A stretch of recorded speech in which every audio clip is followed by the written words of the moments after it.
Hello friends, स्वागत है आप सभी का मेरे YouTube channel SV coaching classes पर। और जैसा कि मैंने आपसे अपने पिछले वीडियो में डिस्कशन कर लिया था एल्कोहल के क्लासिफिकेशन की, यानी वहां पर मैंने आपको एल्कोहल का वर्गीकरण पढ़ा दिया था, उसके बारे में जितनी भी जानकारी थी वो बता दिया था। उसके जस्ट बाद आपका जो टॉपिक रहेगा वो है एल्कोहल में समायवता यानी आइसोमेरिज्म इन एल्कोहल्स, है ना। अब ये आइसोमेरिज्म यानी समावयवता, ये आइसोमेरिज्म होती क्या है ना। तो ये क्लास 11th में भी आपको डिटेल में वहां पर पढ़ाया जाता है, पूरा चैप्टर आपको दिया जाता है एल्कोहल समायवता के विषय में। यानी वहां पर समायवता आपको कई प्रकार की जो होती सारी समायवता वहां पर पढ़ने को मिलती है। लेकिन यहाँ भी आपका क्या है, कभी कभी देखेंगे तो छोटा प्रश्न आपका समायवता से आ जाता है कि कोई एक अणुसूत्र दे करके और कह देता है कि इससे बनने वाले समावयवी की व्याख्या कीजिए या इससे बनने वाली समायवता को बताइए। ठीक, तो सबसे पहले आपको जानना ये होगा कि समायवता क्या होती है ना। तो देखिए समायवता ये होती है कि दो या दो से अधिक यौगिकों के, अगर इसके डिफिनेशन की बात की जाए तो दो या दो से अधिक यौगिक जिनके अणुसूत्र समान होते हैं, है ना, जिनके अणुसूत्र समान होते हैं परंतु उनके भौतिक या रासायनिक गुण क्या होते हैं, भिन्न भिन्न होते हैं, है ना। भौतिक गुण या रासायनिक गुण क्या होते हैं, डिफरेंट डिफरेंट होते हैं, अलग अलग प्रकार के। तो एक दूसरे को वो क्या कहलाते हैं, समावयवी कहलाएंगे। यानी ऐसे यौगिक एक दूसरे के समावयवी कहलाते हैं और यह गुण समावयवता कहलाता है। तो बिल्कुल आसान सी डिफिनेशन है कि दो या दो से अधिक यौगिक जिनके अणुसूत्र समान परंतु उनके भौतिक और रासायनिक गुण भिन्न भिन्न होते हैं, उन्हें क्या कहते हैं, एक दूसरे के समावयवी कहते हैं और यह गुण समावयवता कहलाता है। ठीक, तो ये तो डिफिनेशन हो गई कि अणुसूत्र समान होगा लेकिन भौतिक और रासायनिक गुण वहां पर क्या है, आपको डिफरेंट डिफरेंट देखने को मिलेंगे, तो ये तो समावयवता कहलाएगा। अब उसके बाद जब समावयवता को डिवाइड किया जाता है तो ये समावयवता कई प्रकार से डिवाइड होती है, लेकिन यहाँ पर ज्यादा समावयवता आपको नहीं पढ़नी है।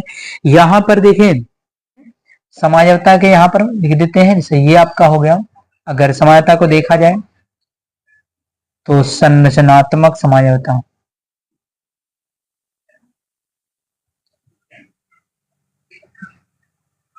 चलिए तो समावयवता को जब देखेंगे तो मेनली टू टाइप की होती है। एक आपकी स्ट्रक्चरल आइसोमेरिज्म यानी संरचनात्मक समावयवता और दूसरी होती है त्रिविम समावयवता स्टीरियो आइसोमेरिज्म। तो जो आपकी स्ट्रक्चरल आइसोमेरिज्म के नाम से पता चल रहा है कि यहाँ पर लिखा है संरचनात्मक समावयवता, है ना। यानी इसमें क्या होगा, संरचनात्मक समावयवता में केवल संरचना में डिफरेंस होगा, है ना।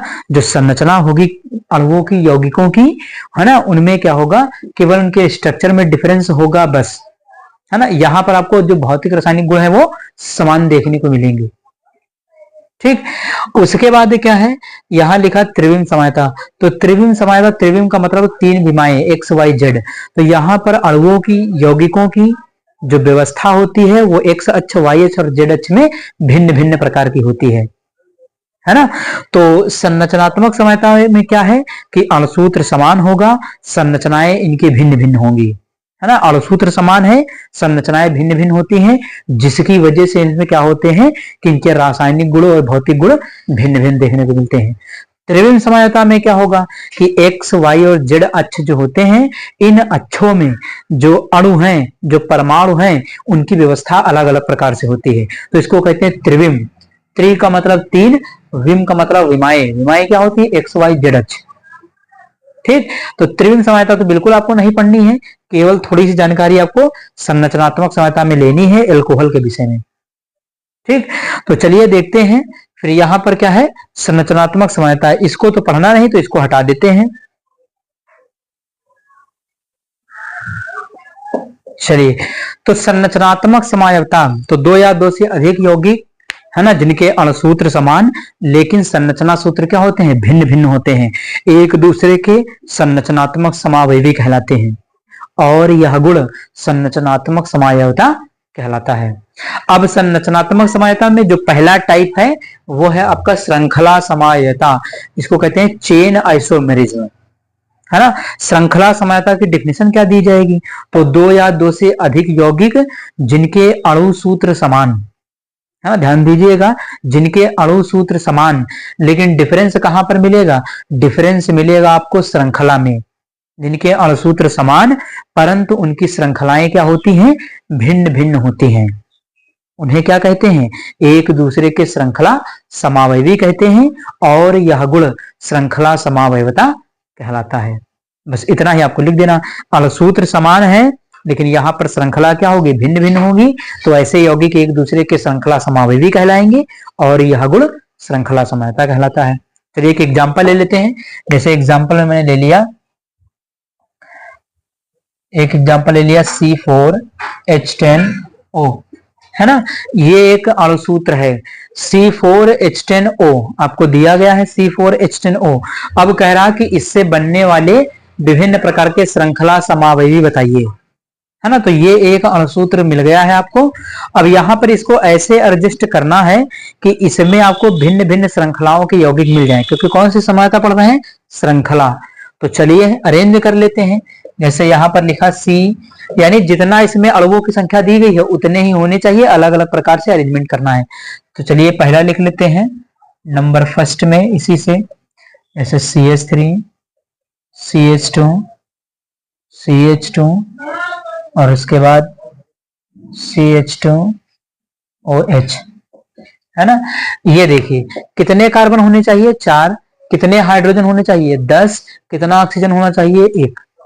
तो कार्बन 4, हाइड्रोजन 10, ऑक्सीजन कितना है, 1 है। तो गिन लेते हैं यहाँ पर 1 2 3 4, 4 कार्बन बिल्कुल सही, 10 हाइड्रोजन गिनिए, हाइड्रोजन कितना है, 10 है, तो यहाँ गिनिए 3 2 5 2 7 2 9 और 1 10, हाइड्रोजन भी 10 है।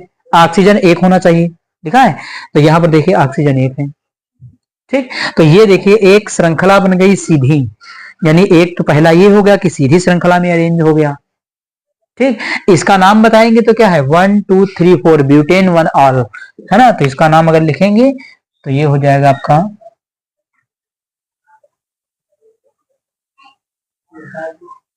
ब्यूटेनॉल, या ब्यूटेन 1 ऑल भी लिख सकते हैं, केवल ब्यूटेनॉल लिखिए या ब्यूटेन 1 ऑल लिखिए। तो एक तो ये बन गया।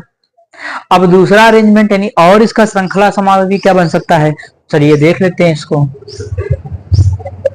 सेकंड आपका है CH3 CH2 और CH2OH।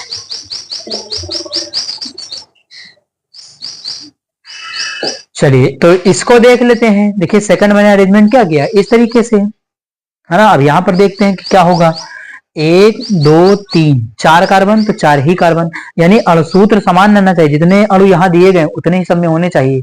अरेंजमेंट उनकी संरचना अलग अलग होनी चाहिए, श्रृंखला अलग अलग।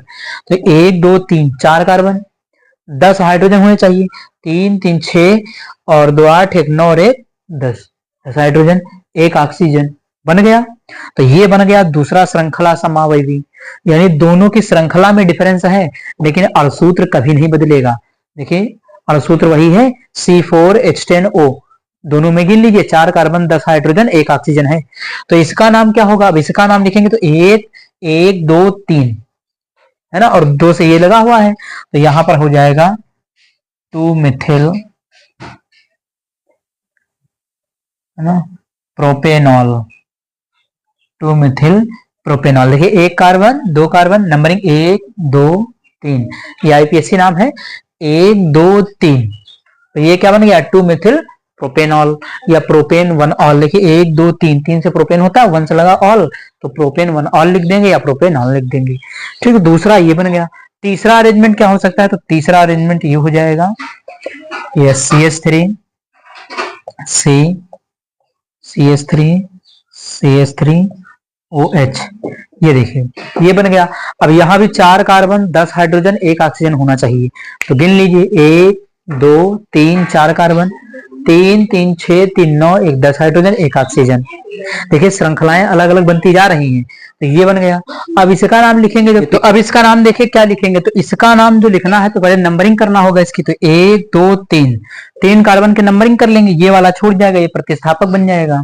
ठीक है, 1 2 3, तो 2 नंबर से CH3 लगा रहेगा तो 2 मिथिल हो जाएगा, यानी इसका नाम 2 मिथिल उसके बाद 1 2 3 कार्बन गिनेंगे। देखिए यहाँ पर 1 2 3, 2 नंबर से ये लगा था CH3 और ये छूटा था, तो प्रतिस्थापक का नाम सबसे पहले, तो 2 मिथिल हो गया, यानी 2 से लगा मिथिल।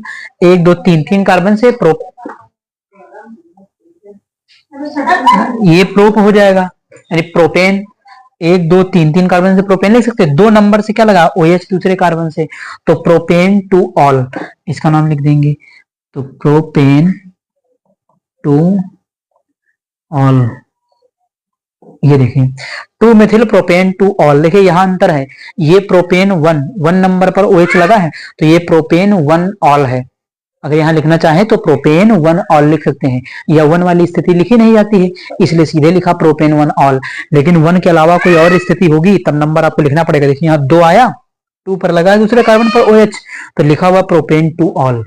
1 में लिखिए न लिखिए कोई फर्क नहीं पड़ता, लेकिन 1 के अलावा कोई और नंबर होगा तो वो स्थिति आपको लिखना पड़ेगा। देखिए यहाँ लिखा प्रोपेन टू ऑल, ये 2 नंबर पर देखिए OH जुड़ा दूसरे कार्बन से, तो प्रोपेन टू ऑल। तो इस प्रकार से देख रहा है कि इनकी श्रृंखलाएं अलग अलग हैं, तो इनके नाम भी क्या होते हैं, अलग अलग हो जाते हैं। तो ये रही आपकी श्रृंखला समायवता एल्कोहल के अंदर। ठीक, आप इसका स्क्रीनशॉट लीजिए, फिर इसका अगला जो टाइप है उसको मैं आपको बताता हूं।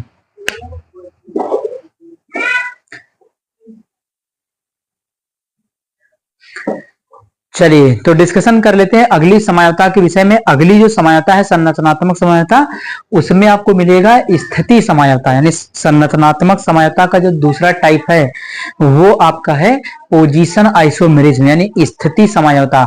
अब स्थिति समायवता में क्या होगा, इस समायवता के अंदर जो क्रियात्मक समूह होता है वो भिन्न भिन्न स्थितियों पर पाया जाता है, यानी अलग अलग स्थिति पर पाया जाएगा।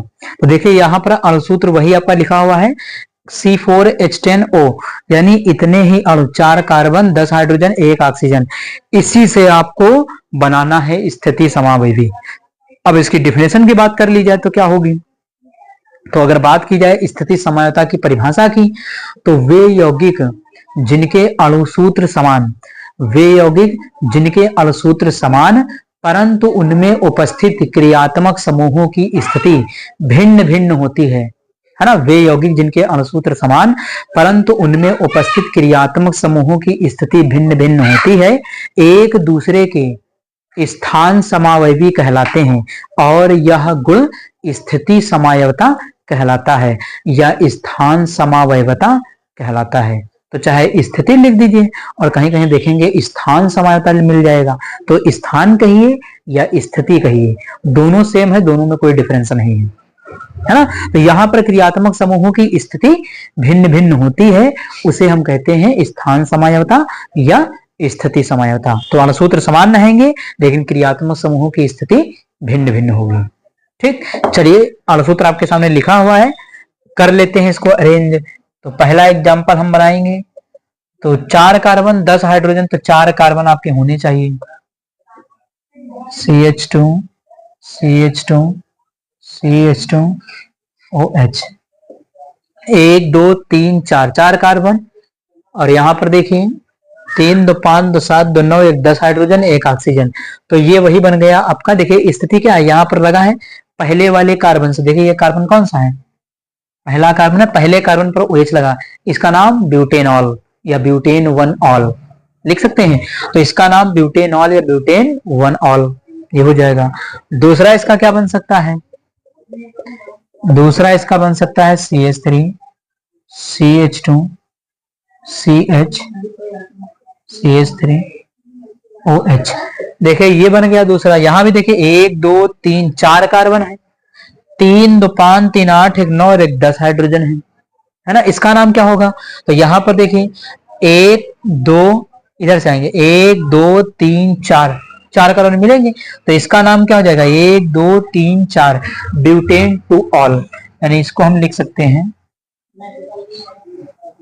ब्यूटेन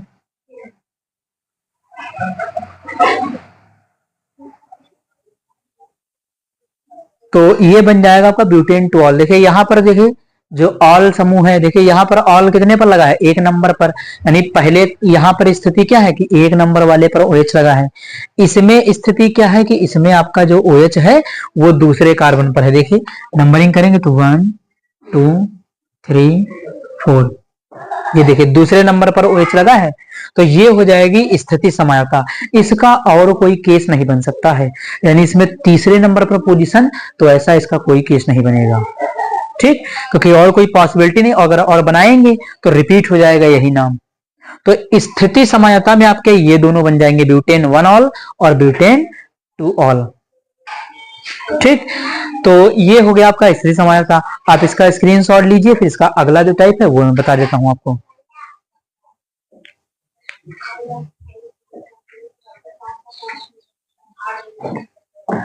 तो क्रियात्मक समूह समायवता यानी फंक्शनल ग्रुप आइसोमेरिज्म। अब देखिए यहाँ फंक्शनल ग्रुप में क्या होगा, तो यहाँ पर जो क्रियात्मक समूह होगा वो भिन्न भिन्न हो जाएगा। अभी तक क्रियात्मक समूह की स्थिति भिन्न भिन्न होती थी, अब खुद का खुद क्रियात्मक समूह ही अलग हो जाएगा। तो देखिए एक अणुसूत्र दिया गया C4H10O, है ना, ये आपको अणुसूत्र दिया गया है, इसमें आपको दिखाना है क्रियात्मक समूह समायवता। तो चलिए बना देते हैं, 4 कार्बन 10 हाइड्रोजन 1 ऑक्सीजन, तो C4H10O है ना। इसमें क्या ये अणुसूत्र आपको दिया गया है, यहां पर आपको क्रियात्मक समूह समावयवी बना देना है, यानी क्रियात्मक समूह अलग अलग होना चाहिए। पहले स्थिति भिन्न भिन्न होती थी, अब यहाँ पर समूह अलग होना चाहिए। तो चलिए बना देते हैं। जैसे पहला कार्बन ले लिया CH3, CH2O, CH2, CH3।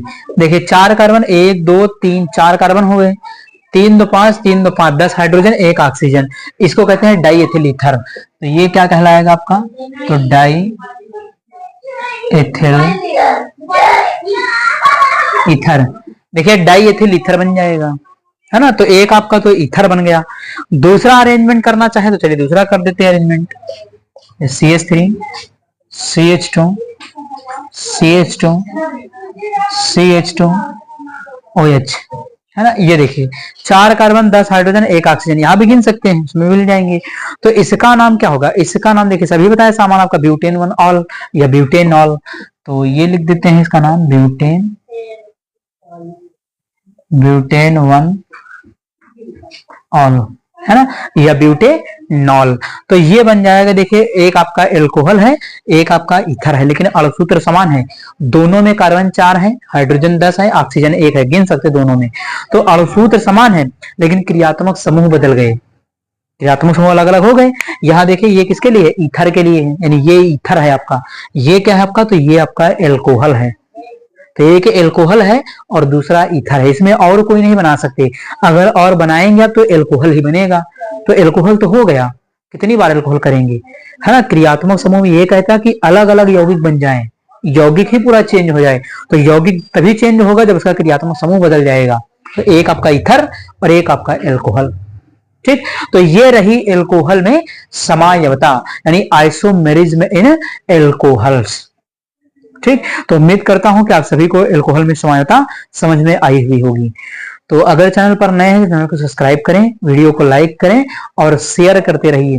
चलिए फिर मिलते हैं अपने नेक्स्ट लेक्चर में। Thanks for watching this video.